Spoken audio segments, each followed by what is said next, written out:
Hello student, Dewangan जी के में आप सभी का स्वागत है। दोस्तों, आप सभी जानते हैं कि हम जो है छत्तीसगढ़ की लोक कला एवं संस्कृति पढ़ रहे हैं, जिसमें मैंने त्यौहार को या जो पर्व है छत्तीसगढ़ के उसको मैंने कवर करने का प्रयास किया है।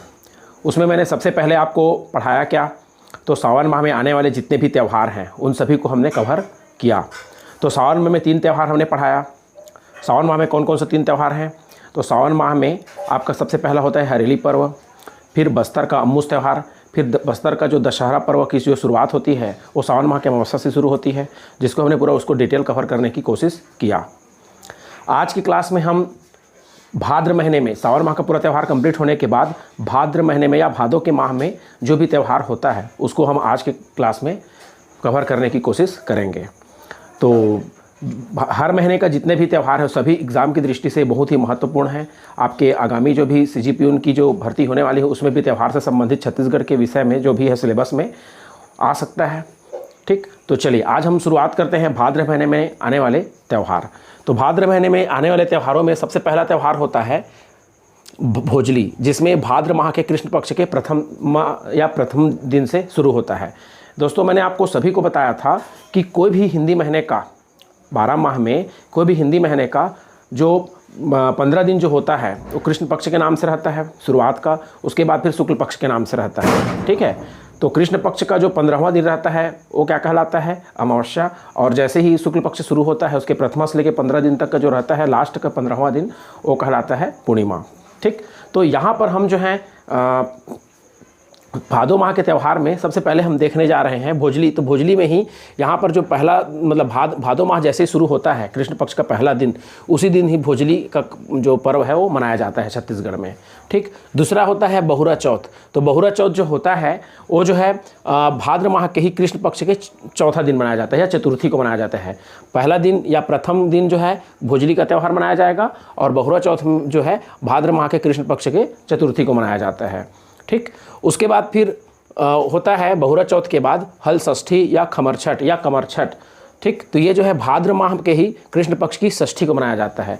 तो ये एग्ज़ाम में भी आ चुका है कई बार। ठीक, आने वाले समय में जो भी एग्ज़ाम होता है आपका CGP उनका हो या SI का हो या अन्य जो भी व्यापक एग्ज़ाम हो, आने का चांस बनता है। तो हल षष्ठी जो होता है भाद्र माह के कृष्ण पक्ष की मतलब षष्ठी को ही होता है। ठीक, तो अभी तक कृष्ण पक्ष का ही चल रहा है। उसके बाद फिर पूरा जो होता है भाद्र माह की अमावस्या को होता है। ठीक है, मतलब जैसे ही कृष्ण पक्ष का पहला से लेके अमावस्या हो गया तो उस दिन त्यौहार की श्रृंखला रहती है। तो लगभग 15 दिन के अंदर में 4 त्यौहार आपको दिखाई देंगे छत्तीसगढ़ में भाद्र महीने में। कैसे 15 दिन में 4 त्यौहार दिखाई देंगे, भाद्र माह के कृष्ण पक्ष के प्रथम से लेकर अमावस्या तक है। तो अमावस्या जो होता है भाद्र माह के पूरा जो होता है भाद्र माह के अमावस्या को होता है। ठीक, उसके बाद फिर भाद्र माह में ही पूरा के बाद अब जैसे फिर भाद्र माह की अमावस्या हो गई तो प्रथमा फिर द्वितीया, शुक्ल पक्ष का प्रथमा, शुक्ल पक्ष की द्वितीय, फिर शुक्ल पक्ष में तृतीया को ही हरतालिका या तीजा का पर्व मनाया जाता है। ठीक है, जिसको हरतालिका भी बोलते हैं। तो भाद्र माह के शुक्ल पक्ष की तृतीया को ही होता है वो। ठीक, उसके बाद फिर करम पर्व होता है। तो करम पर्व जो होता है भाद्र माह के शुक्ल पक्ष के प्रथमा से एकादशी तक चलता है। करम पर्व जो है उसको भी हम आगे डिटेल देखेंगे कि करम पर्व में क्या होता है। ठीक, हर त्यौहार का हम डिटेल पढ़ेंगे। ठीक है, ये ध्यान में रखना। उसके बाद फिर होता है नवाखाई। तो जो नवाखाई होता है वो भाद्र माह के शुक्ल पक्ष के 9वीं से पूर्णिमा तक चलता है। ठीक है, करम पर्व जो होता है भाद्र माह के शुक्ल पक्ष के प्रथमा से लेके या मतलब पहला दिन से लेके एकादशी तक चलता है करम पर्व जो है। और नवाखाई जो होता है भाद्र माह के शुक्ल पक्ष के 9वीं से पूर्णिमा तक चलता है। ठीक, उसके बाद फिर लास्ट त्यौहार होता है भादो माह में या भाद्र माह में धनकुल। ठीक, तो ये भाद्र माह में ही मनाया जाता है।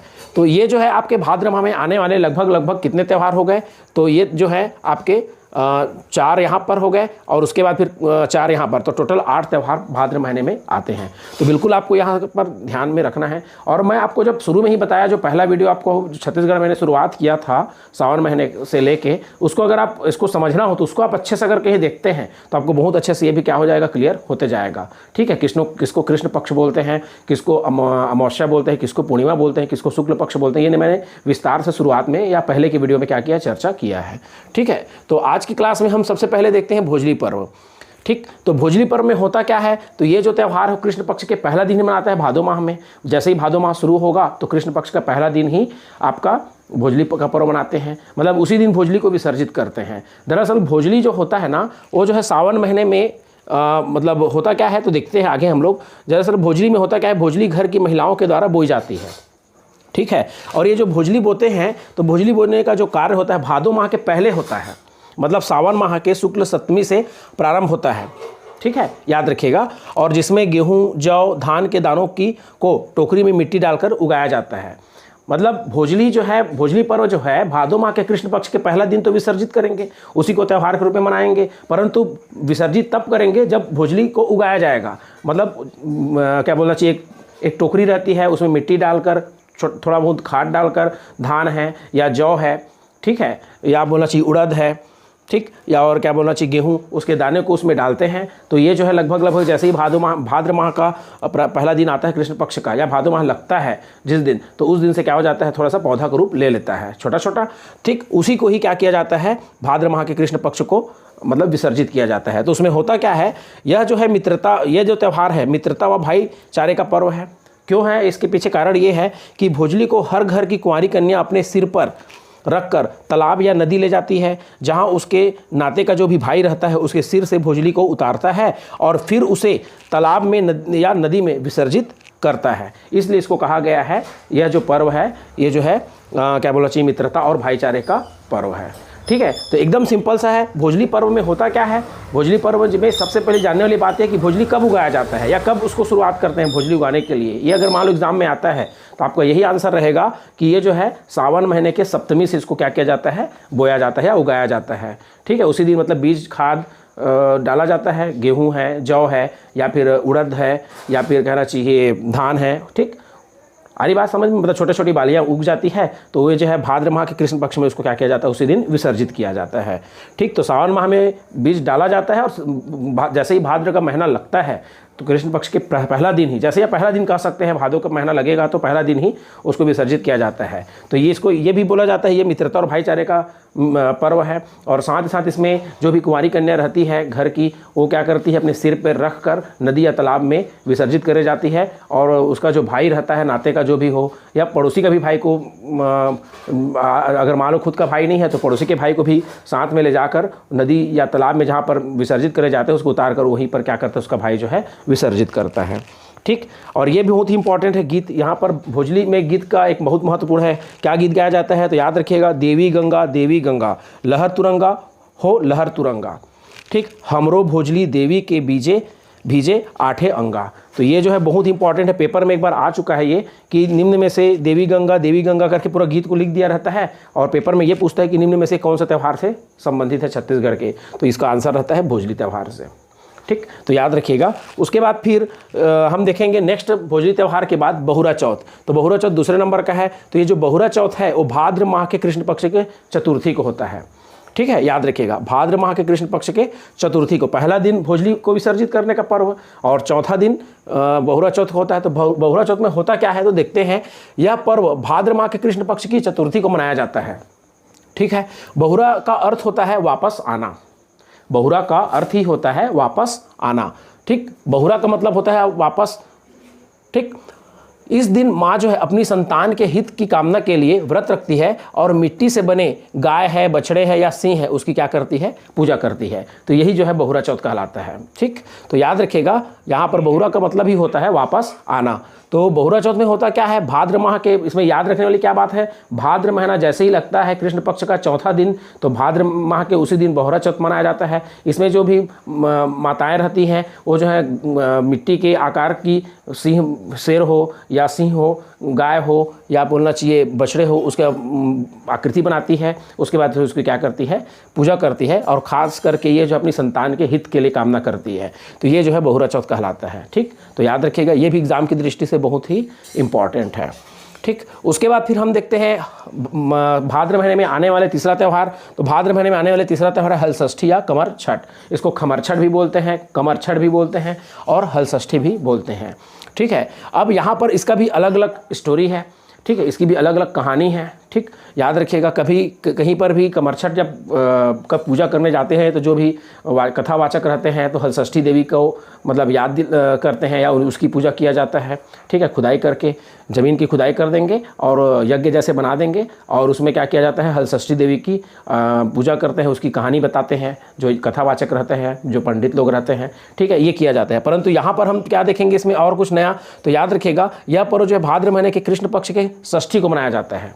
ठीक है, ये जो त्यौहार है वो भाद्र महीने के कृष्ण पक्ष के षष्ठी को मनाया जाएगा। नाम से स्पष्ट, हल षष्ठी, तो ये भादों के महीने में ही होता है कृष्ण पक्ष का। अभी तक कृष्ण पक्ष चल रहा है, अभी तक हम कृष्ण पक्ष के बाद जो होता है शुक्ल पक्ष उसमें नहीं पहुंचे हैं, याद रखिएगा। उसके बाद फिर उसमें होता क्या है, कथा के अनुसार इस दिन भगवान बलभद्र, अब यहाँ पर बलभद्र कौन है तो आप पढ़े होंगे, कृष्ण के बड़े भाई। ठीक है, जिसको दाऊ बोलते थे कृष्ण जी, उसी को ही बोला गया है यहाँ पर बलभद्र। तो यहाँ याद रखना ये है इसमें कि कथा के अनुसार जो है इस दिन भगवान बलभद्र का जन्म हुआ था।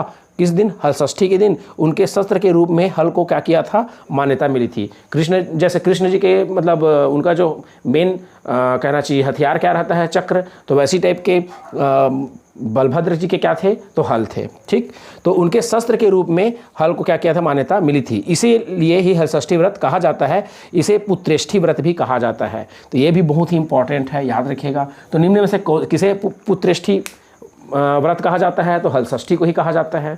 ठीक, इस दिन माताएं जो है अपनी संतान की सुख समृद्धि के लिए व्रत रखती है। ठीक, और इस दिन शिव पार्वती की पूजा की जाती है। ठीक, इस व्रत में केवल भैंस के दूध एवं दही का ही उपयोग किया जाता है, याद रखिएगा। ठीक, पूजा करने के लिए भैंस का ही होता है। ठीक, उसके बाद फिर इस दिन पसहर चावल एवं 6 प्रकार के भाजी का उपयोग किया जाता है। तो ये बहुत ही इंपॉर्टेंट लाइन है। प्रश्न ऐसा डायरेक्ट पूछ सकता है कि निम्न में से मतलब कौन से पर्व में सिर्फ भैंस के दूध और दही का उपयोग किया जाता है, तो आपको याद रखना पड़ेगा हलषष्ठी। ठीक, डायरेक्ट प्रश्न ये पूछ सकता है कि निम्न में से पसहर चावल का संबंध निम्न से कौन सा त्यौहार से है, तो पसहर का चावल का संबंध जो है याद रखिएगा हलषष्ठी या कमरछठ से है। दरअसल यहाँ पर पसहर चावल का मतलब क्या है, तो पसहर चावल का मतलब ये होता है कि जिसमें ऐसा चावल या ऐसा धान कह सकते हैं जिसमें हल नहीं चलाया गया हो। ठीक है, उसको सिर्फ ज़मीन में छिड़काव कर दिया गया हो और अपने ही आप क्या हो गया हो, उग गया हो और उससे अंकुरित जो भी हो अपने को अनाज मिल गया हो, वही कहलाता है पसहर चावल। ठीक है, इसका बहुत ही महत्व रहता है हलषष्ठी या कमरछठ के दिन। ठीक, याद रखिएगा। तो उसी के दिन ही जो भी व्रत रखे रहती है महिलाएं या माताएं, वो जो है उसी का ही क्या करती है, प्रसाद के रूप में अपना उपवास जो है तोड़ती है या ग्रहण करती है। तो ये ध्यान रखे रखना। तो ये जो है हलषष्ठी जो है लगभग भाद्र महीने के कौन सा दिन मनाया जाता है, कृष्ण पक्ष की षष्ठी को। तो ये हमेशा पेपर में आ चुका है। ठीक, याद रखिएगा। उसके बाद फिर हम देखते हैं चौथा नंबर का त्यौहार। चौथा नंबर का त्यौहार क्या है, तो चौथा नंबर का त्यौहार है पोला या पोरा। ठीक है, तो चौथा नंबर के त्यौहार की खासियत क्या है, भाद्र माह की अमावस्या के दिन यह त्यौहार मनाया जाता है। मतलब भाद्र माह का जो कृष्ण पक्ष चलते रहता है, प्रथमा, देखिए प्रथमा में ही हम मनाते हैं, कृष्ण पक्ष के प्रथमा में ही भोजली। उसके बाद फिर चौथा दिन क्या मनाते हैं, बहुरा चौथ। ठीक, कृष्ण पक्ष के भादो माह के। उसके बाद फिर हलषष्ठी कृष्ण पक्ष के भादो माह मतलब भादो महीने के या भाद्रपद महीने के कृष्ण पक्ष के षष्ठी के दिन। ठीक, उसके बाद फिर चौथा दिन मनाते हैं पोरा, चौथा दिन नहीं, अमावस्या के दिन मनाया जाता है पोरा। कब, भाद्र महीने के। तो याद रखिएगा पोरा जो त्यौहार है वो जो है भाद्र महीने के अमावस्या के दिन यह त्यौहार जो है मनाया जाता है। ठीक, मतलब प्रथमा से लेके अमावस्या तक ये त्यौहार लगभग त्यौहार रहते हैं। पहला त्यौहार क्या पढ़े हम लोग भाद्र महीने में, तो पहला त्यौहार हम लोग देखे भोजली, भोजली के बाद बहुरा चौथ, बहुरा चौथ के बाद हलषष्ठी, हलषष्ठी के बाद फिर है पोरा। तो ये जो पोरा है भाद्र महीने के अमावस्या को त्यौहार मनाया जाता है, याद रखिएगा। ठीक, उसके बाद फिर होता क्या है इसमें, इस दिन बैलों की पूजा की जाती है और गाँव या कस्बों में पोरा के दिन गांव या कस्बों में जो भी बैल रहते हैं उन सब का क्या होता है, दौड़ प्रतियोगिता होता है। तो ये बहुत इंपॉर्टेंट है, याद रखिएगा।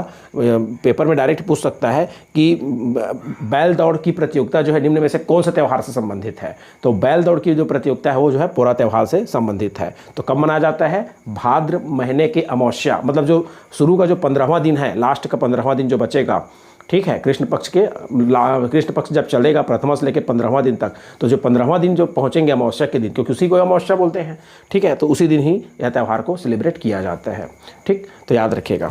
उसके बाद फिर यहाँ पर हम देखेंगे अगला त्यौहार। तो अगला त्यौहार हमने देखा हरतालिका, जिसको तीजा बोलते हैं। तो ये कब मनाया जाता है, तो याद रखिएगा। अब देखिए अमावस्या हो गया, तो अमावस्या के बाद क्या आएगा, शुक्ल पक्ष की प्रथमा आएगी, द्वितीय आएगी, उसके बाद तृतीया आएगी, वैसे ही फिर वो भी 15 दिन तक चलेगा। उसके बाद फिर पूर्णिमा आएगा, है ना। तो यहाँ पर जो हरतालिका होता है उसी भाद्र महीने के शुक्ल पक्ष के तृतीया को मनाया जाता है, याद रखिएगा।